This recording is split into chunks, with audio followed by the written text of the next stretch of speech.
Hello, welcome back to Inside the Birds. Actually, it's Inside the Data on Inside the Birds. I'm Geoff Mosher. And of course, when you hear Inside the Data, you know that means we're bringing in Sam Finkel to answer a mailbag question in this episode. And Sam, we're going to turn the page. This is going to be it for our summer mailbag series because most of these questions have been about last year's team from an analytics standpoint. And we got to turn the page and start to get looking at this year's upcoming team, which we'll start to do pretty soon. But in the meantime, let's finish off. This question is a little bit like the last one we answered, where there's some subjectivity involved.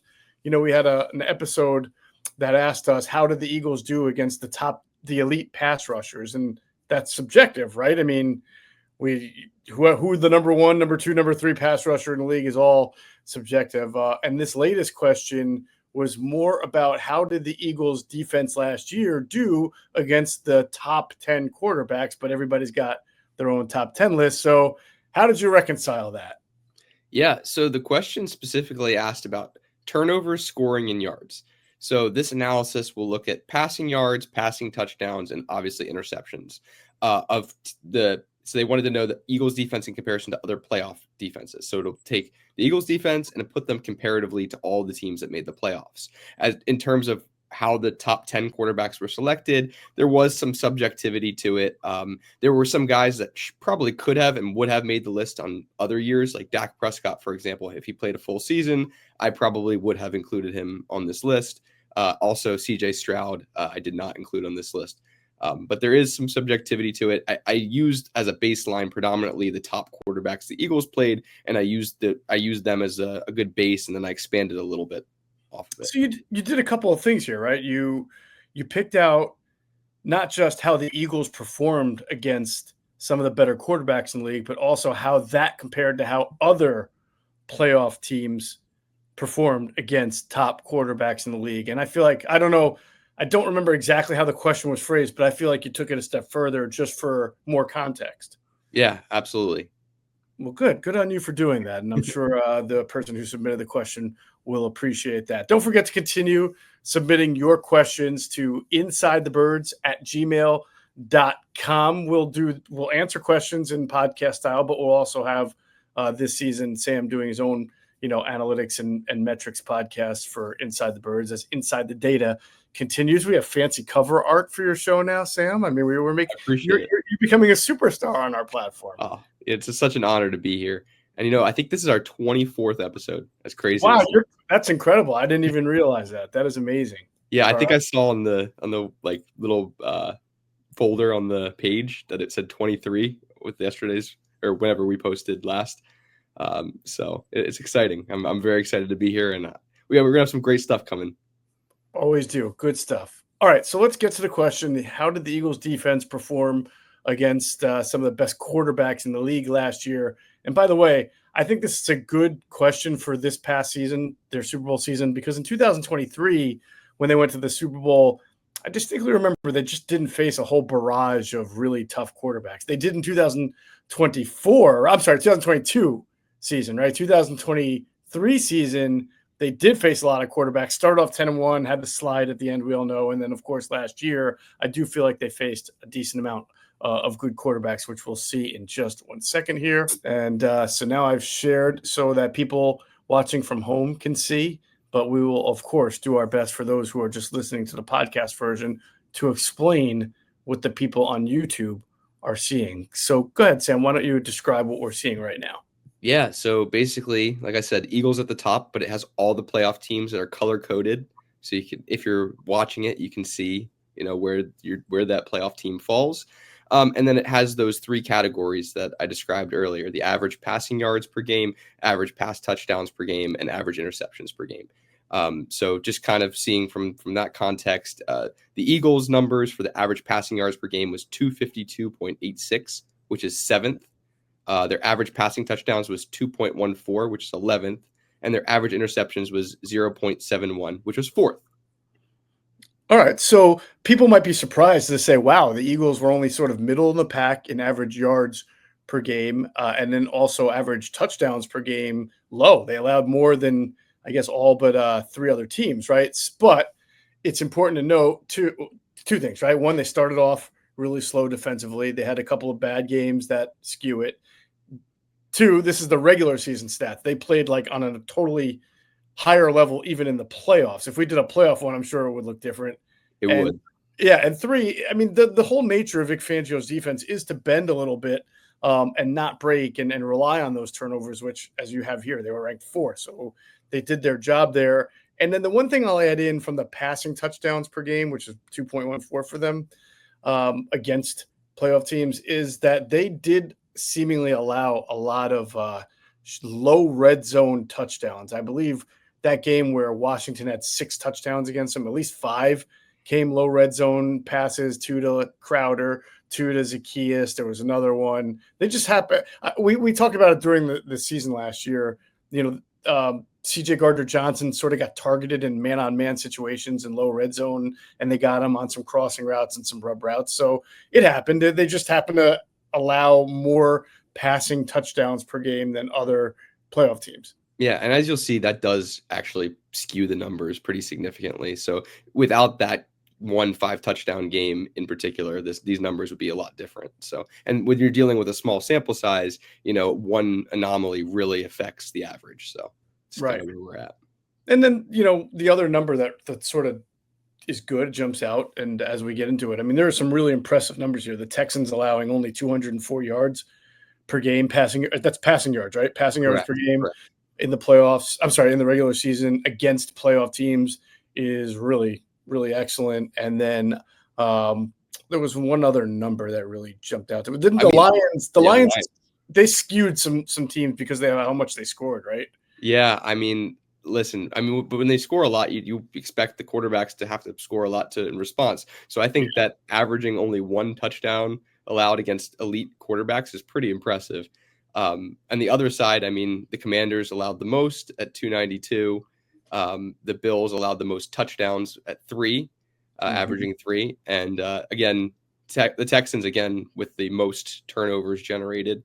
And the Kansas City Chiefs with the least generated. How about that? Interesting, right? Just during the regular season, the least generated interceptions. They were not as opportunistic with the ball as they had been in years past, certainly. Yeah, I was a little bit surprised when I was doing the research on this. Right. However, I'm sorry, I didn't interrupt you. I was going to say 231 passing yards per game, though, it's one of the better ones. For sure. Yeah, it definitely is. All right, so then you broke down each team individually, and we'll start here with the Eagles and Chiefs, the 2 teams that met in the Super Bowl. Hopefully, let me minimize that so everybody can see it. There we go. So what you did here is take each team and all the playoff quarterbacks that they faced and how they fared. So for the Eagles, they faced Jaden Daniels twice, Mayfield once, Love once in the regular season, Stafford once in the regular season, Lamar Jackson and Burrow. I think as we go through this, the Eagles are on the higher end of how many, like I said before, how many quarterbacks they had to face this year that were pretty good and playoff bound. Yeah, and let me just start this by telling you that I actually did an average for quarterbacks that appeared multiple times, just because I didn't want to put their full numbers, but that obviously is accounted for in the total average. But when you see these numbers, that 224.5, it's actually double that if you're looking at it holistically, and it's 6 touchdowns and 3 interceptions. But if you take it on an average, you get those numbers. So yeah, that's where that comes from. Yeah, so basically they held Jaden Daniels to a pretty low number of passing yards in comparison to, say, Baker Mayfield, even Stafford or Lamar, but he threw more touchdowns against them. By far, on average, because like you said, he had 6. That's an average of 3. Guys who did well, Lamar, Mayfield only had 2. He also had more interceptions that he threw against the Eagles. But I think the number that jumps out, Sam, is Burrow. Yeah, I think so too.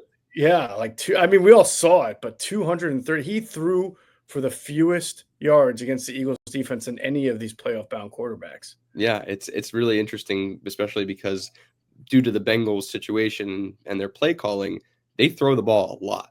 Mm-hmm. So it's particularly impressive that it was the lowest, besides Daniel's average. But again, that's an average. Right. Impressive. Also, sure. Yeah, and Lamar too. I mean, Lamar to only get 237 and 2. That was a frustrating game for him. The only thing that really, from a negative, I guess, jumps out is outside of Daniels, they really didn't force a lot of interceptions against these top quarterbacks. Just 2 among the 1, 2, 3, 4, 5 not named Jaden Daniels. For sure. And again, the one stain on here is Baker Mayfield in terms of yardage. I do think that they would have one of the better yardages if you take away that 347 performance by Baker Mayfield. I think it skews it pretty significantly. So I think that's worth saying. Good point. All right. So the Chiefs faced Herbert twice, Lamar Jackson, Josh Allen, Joe Burrow, Baker Mayfield. Yeah, and to your point before, their passing yards per game is one of the lower ones, and their touchdowns per game is one of the lower ones, and they just didn't generate the turnovers, but they still were a very successful unit because they were able to limit, passing yards and touchdowns. Just because they couldn't generate the turnovers at a rate the other teams, they were still a very successful defensive team. Yeah, I mean, averaging just 231 passing yards to those quarterbacks is pretty good. You see, the Eagles faced a bunch of the same guys and averaged 262, and obviously only 1.3 touchdowns allowed. Very good, but to your point, not that many, not as much of a high turnover total, which the Chiefs have really relied on in the past. Yeah, I mean, they had 1 turnover forced against elite quarterbacks, and that was against Josh Allen, which he does throw interceptions. I mean, that's one of the flaws of his game, one of the very few flaws of his game, to be honest. All right, let's move on to some other playoff teams. Let's look at the Texans and the Chargers and how they did comparatively. Like I said, the Texans are allowing just 204 yards passing to guys like Mahomes, Goff, Love, Lamar Jackson, and Allen, and then holding Jackson and Allen under 170 yards is really impressive. It really is. And I think that their turnover numbers get significantly skewed because of that Goff game where he threw 5 interceptions. Yes, so they're a good turnover team, but that makes it seem like they're really, really good having 7 against those, but 5. Well, it's like this, right? I mean, you don't take them away; they actually happened, so you give them credit, but it's sort of an anomaly because you don't see 5 in a game. Although, didn't he do it twice? I do believe he did it twice. Yes, I think he did do it twice, incredibly, and I think. Well, was the second one against the Commanders in the divisional series? Was that I believe so, yeah. Yeah. So amazingly, the guy was 1-1 in games where he threw 5 interceptions. So I mean, go find somebody who wins game throwing 5 interceptions. You won't see it too often. No, you really won't. But honestly, one of the better, at least in these metrics, one of the best defenses that you see is the Texans. Yeah, absolutely. All right. So the Chargers are an interesting one, right? Because they finished as one of the elite defenses in the league last year. But when you look at their metrics against the good quarterbacks, it makes you think they really kind of feasted off the bad ones and we're up and down against the good ones. Yeah, 100%. I mean, they did a good job at limiting Lamar Jackson, but he still scored twice with passing touchdowns. And they got kind of torched by Joe Burrow with 356 yards and 3 touchdowns. Mm-hmm. Oh, yeah. Then Joe Burrow, that's a repetitive theme we'll see for some other defenses that you compare. But 255 passing, that's actually worse than the Eagles, right? The Eagles are at 2. I have to go back now and check 252. Yeah. So yeah, very, very similar. Again, that Burrow game is kind of like their Baker Mayfield anomaly. Right. I will say that Baker also did very well against the Chargers with 4 touchdowns and 1 interception. Yeah, he really came into his own last year. Let's talk about the Bills. I'll blow them up and make them separate here. Yeah. Bills, you mentioned this, like they will bend. They get abused by Goff and Stafford, but in the bigger games against Mahomes and Jackson, they play well. Even though they give up more touchdown passes, they held them to fewer yards. Yeah, it's crazy. I mean, Goff went 494, 5 touchdowns. That was a crazy high-scoring game. And that actually is probably the best example of an anomaly on here that you just don't see those kind of games. But you look at the other quarterbacks, like you said, like Mahomes and Lamar, 196 and 156 respectively. You can't ask for much more against those caliber guys. No, you probably, if you're McDermott, you want a little bit more turnovers overall. I mean, you got 2 against Mahomes, but none against Goff, Stafford, or Lamar Jackson. But like when you look at Lamar's game, that hit turnover, he really limits the turnovers. So that one's a little bit difficult. But Right. you would think that a guy like Goff, who threw 5 interceptions twice last year, you might get 1 or 2 from him. But hey, You would think. All right, let's go on to the Ravens. Always a good defense. But again, the Ravens are going to be interesting because they have a big sample size, so that's really good. Let's go. They faced Burrow twice, so that's 2 right there. Mayfield 3, Mahomes 4, Daniels 5, Herbert 6, Josh Allen 7, Jalen Hurts 8. So it's 8 times. It's almost half their schedule that they were facing a playoff quarterback. yeah, and Burrow dominated the Baltimore Ravens on the stat sheet, and then did not dominate them on the win sheet and win column. He lost both the games, one in overtime. He put up 410 yards on average. So between 2 games, he scored 9 touchdowns in both games, and he only had 1 interception.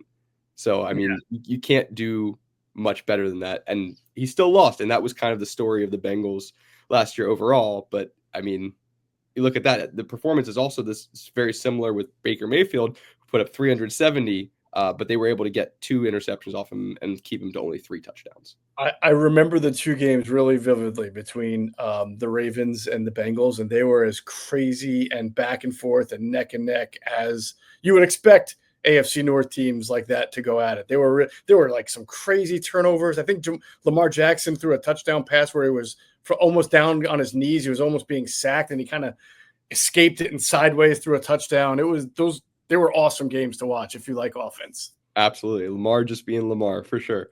I will also note that at the bottom, I mean, they limited Josh Allen to 180 yards, no touchdowns, no interceptions.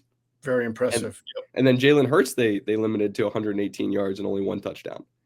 So true indeed. All right, good stuff there. Ravens are going to be a really good team in 2025. I mean, they brought back pretty much everybody on defense. So that'll be, and then like I said, over the last 8 games of last year, Sam, they were number 2 to the Eagles in total defense. So should be a good team this year. Absolutely. A team to watch for sure.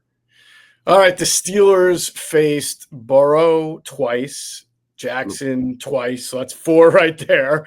Mahomes 5, Hurts 6, Daniel 7, Herbert 8. So that's a pretty big sample size. Yeah. And it's probably more representative than some of the other teams as to what their defense is. I mean, the Steelers dealt with some injuries over the year. Watt got hurt a couple times. But they're a good defense, and it shows here. They only allowed 242.13 passing yards on average, 1.75 touchdowns per game passing average, but they only generated half a interception a game. So and those came from 2 from Burrow and 2 from Jackson. And again, Jackson's not a guy that throws interceptions. So right, can you imagine if the Steelers for the last 2 years just had like, I don't want to say above average, or like slightly above average quarterback play? They'd be dangerous. They would be dangerous. Absolutely. All right. And Broncos. Now, interestingly, the Broncos quarterback, I like that you did this. His name is Bo Nix, right? You didn't put him on this list for other, even though we did it versus playoff quarterbacks, he is clearly not a top 10. He was a rookie. So I'm glad that he was sort of kept out of the comparisons here. Well, yeah, I didn't just limit it to just playoff quarterbacks, but it does kind of tend to be mostly playoff quarterbacks. I mean, because Burrow didn't make the playoffs, unfortunately. Oh, that's a good point. Right. Because I'm separating these individual charts versus the other one where it was versus playoffs. So fair enough, but good point. But yeah, anyway, the Broncos had a really, really good defense, probably the best no-name defense you ever heard. Not a lot of people know about Nick Bonito or Jonathan Cooper, Zach Allen, right? They had I think they had 5 or 6 guys that had at least 5.5 sacks. It's really impressive. They're a dangerous team, and they returned a lot of people too. So they're going to be tough this year.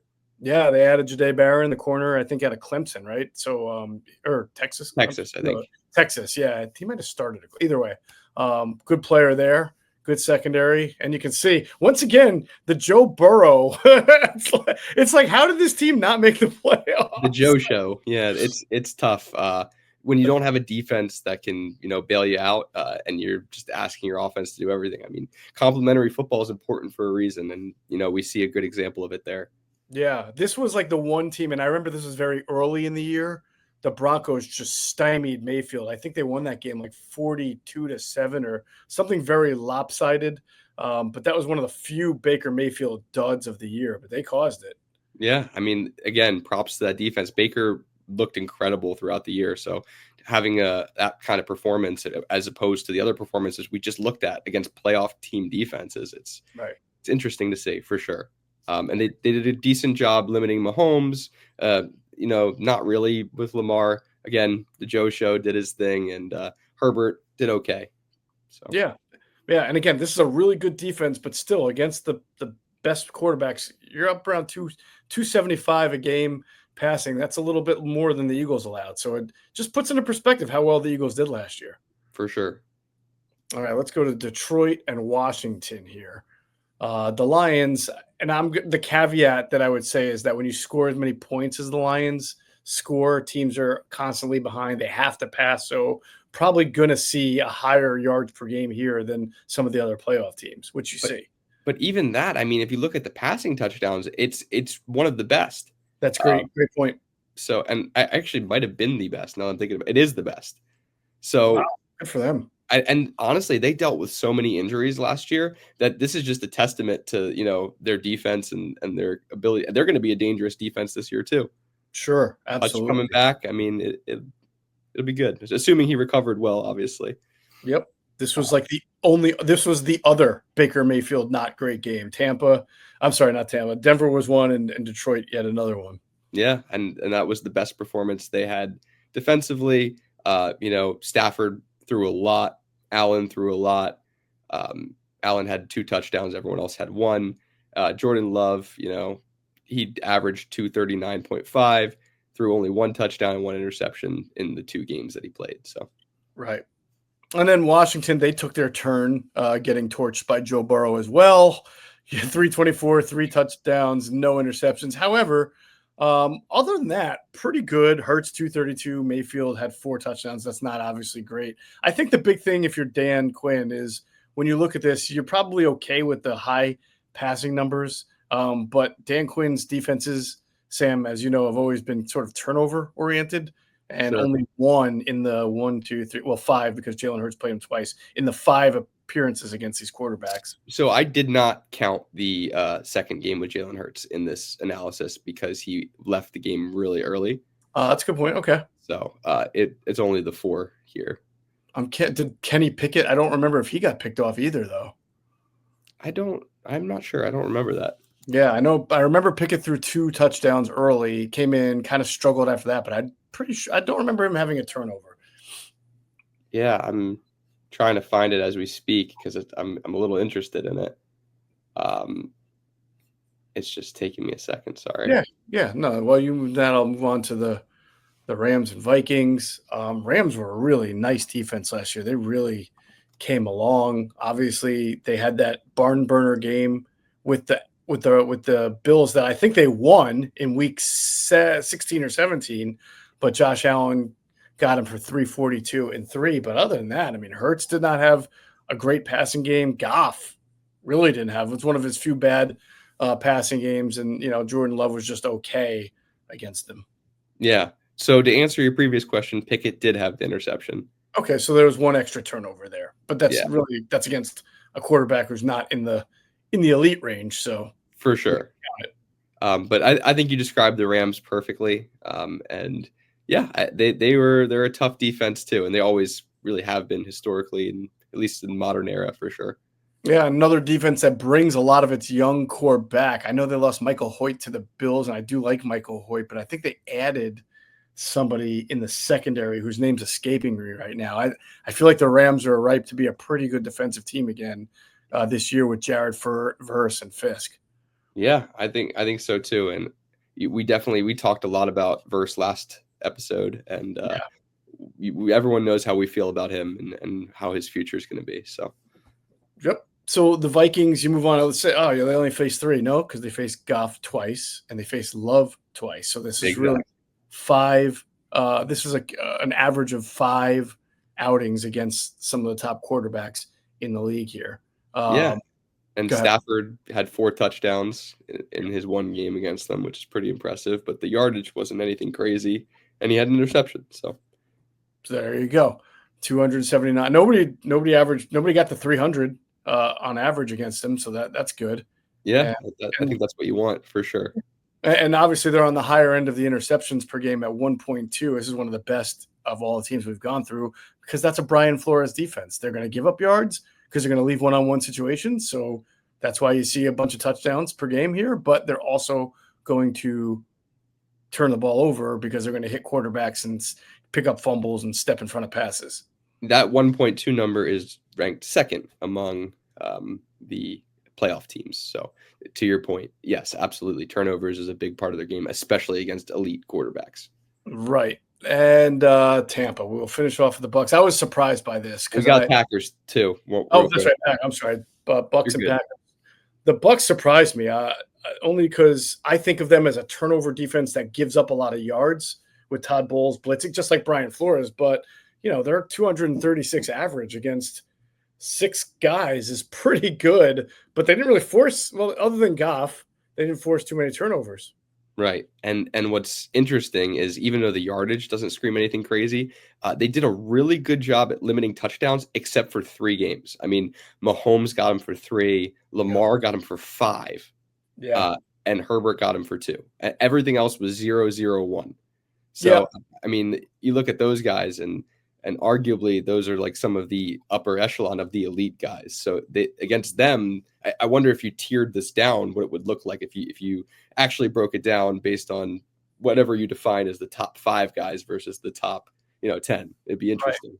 Right. And there's a trade-off with Herbert where you allowed 2, but you intercepted him once and held him under 200. So I think you'd take that. I forget who won that game, but I imagine that you take that overall most times. I think so too.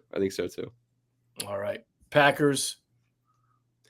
So they got Goff twice. They did.